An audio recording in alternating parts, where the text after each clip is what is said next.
Why should men and women try to please one another? For love's sake.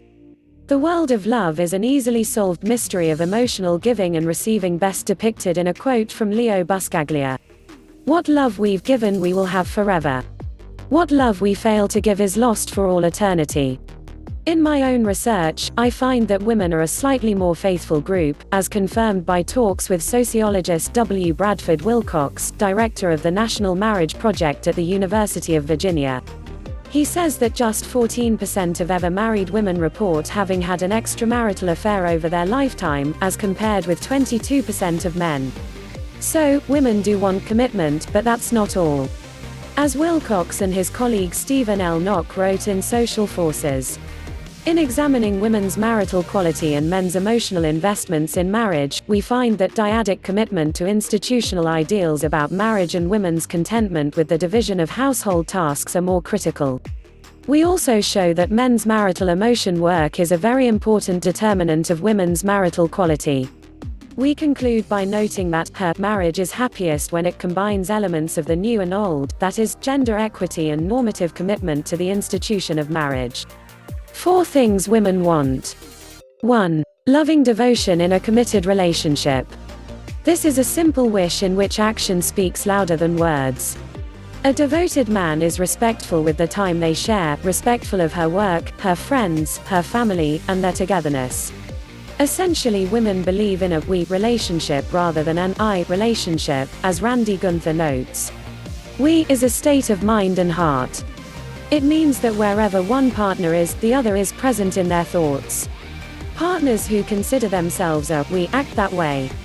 When you talk to partners who live with and in the heart of their beloved, you experience that commitment in every way they present themselves. They communicate a pride in belonging to their partner. It's a powerful feeling of us over anyone or anything else. 2. Thoughtful, honest behavior. Women like men who are honest about their thoughts and their whereabouts. And women demand truthfulness, according to psychologist Nicole M. Elsquest of the University of Maryland, who analyzed 300 studies to compare women's and men's self-conscious emotions. If a guy slips up, he should say so, without crafting a carefully worded email. Point 2. 3. Generosity of spirit. Women appreciate men who are not just good money managers but are also generous in spirit. Giving men value women. In talking to men, it is refreshing to find how many really enjoy coming up with gifts that they know will be appreciated. These men also understand reciprocity, that giving a woman pleasure will result in her desire to give pleasure to him. The late sexologist Carol Botwin noted in her book, Love Crisis, Hit and Run Lovers, Jugglers, Sexual Stingies, that withholding traits carry over into sex and doom relationships. Article continues after advertisement. 4. Satisfying sex. Individuals' definitions of satisfying sex range from romantic to wild and crazy. And with 75 million readers of romance novels, the fantasy of being courted has clearly not lost its attraction. And yes, it is sheer romance when two people experience the power of love by transcending all obstacles. 4 things men want. 1. Sex. One young man once complained to me, "Sometimes my girlfriend is in the kitchen and she looks so sexy in a cute domestic way. So I go over to her and try to be romantic and she says, 'Not now, I'm cooking.' That's almost as bad as 'Not tonight, dear.'" But women's and men's sexual desires do change somewhat over time. Men's sexual desires may tend to remain at their peak for longer periods of time, whereas many women may experience a diminished sexual drive at menopause. Sociologist Edward O. Lauman of the University of Chicago, the lead author of a major survey of sexual practices, the Social Organization of Sexuality, Sexual Practices in the United States, told me that at a certain stage, men trade up for younger women. This is often related to sexual desire. Lauman noted that this is the reason why so many women die alone in nursing homes, while men die in the arms of a partner. Read more in Sex Makes for Happy Seniors. 2. Freedom.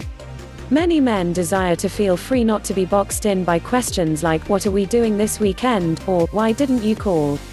If they do not answer phone messages, texts, or emails right away, it may be that they feel they should be exempt. Women facing this response may need to decide whether they will accept it or decide that a partner is no longer worth the effort.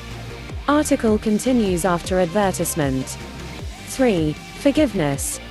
The majority of young and middle-aged men I have interviewed say that forgiveness is huge to them, and that grudges are wedges in their relationships.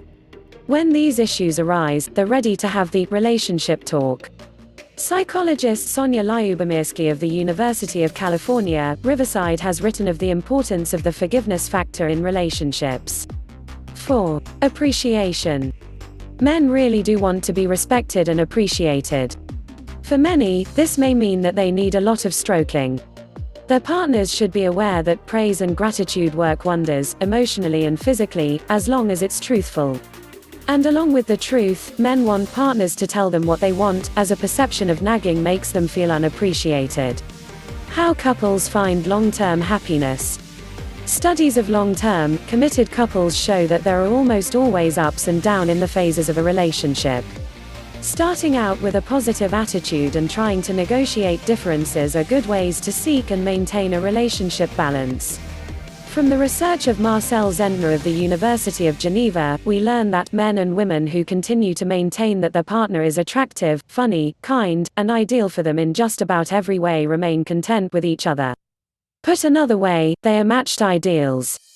In addition, they are able to maintain positive illusions. Point 3. Article continues after advertisement. Love online and offline.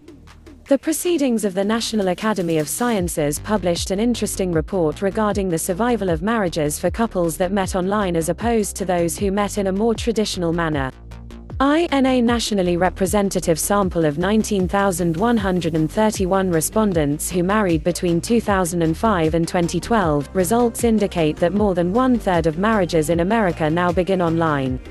In addition, marriages that began online, when compared with those that began through traditional offline venues, were slightly less likely to result in a marital breakup, separation or divorce, and were associated with slightly higher marital satisfaction among those respondents who remained married.